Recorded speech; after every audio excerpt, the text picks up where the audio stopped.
bangin avam hi kanulaya tuara me hui nu poya diei ma azo kon jem hui to elom sange tambang ya nu he om diei ke dingin hat be ni be chi lo win thum be tan trong hình nu la lai nge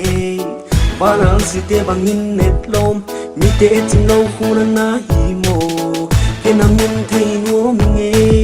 asu zanin kalung laya bai bangin tham zinge o nang mel hoi lien nu hinki he yo zo lien nu ke na mai su ko nu nge ki ngai bai chi sang nang to ki thei di bu nge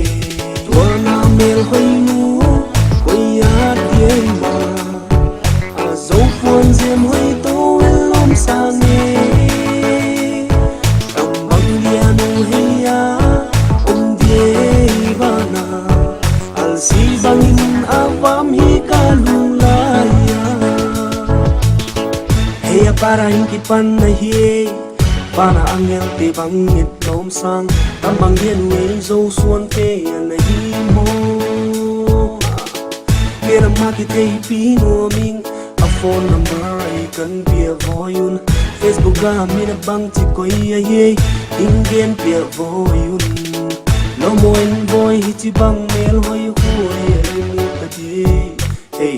nang mel hoy lien wo nang dang din pa mai hing sa the most beautiful girl in the world is the girl who continues to smile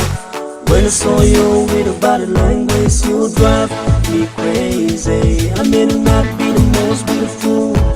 but the one with a perfect body but I can't girl pretend to be someone who don't really care for you like wanna mel hoy nu ko ya die ma a zo phon jem hoy to lom sang nge tam bang dia nu he ya die bana al si bangin avam hi kanulaya wanna mel hoy nu ko ya die ma phon jem hoi to lom sang nge tam bang dia nu he ya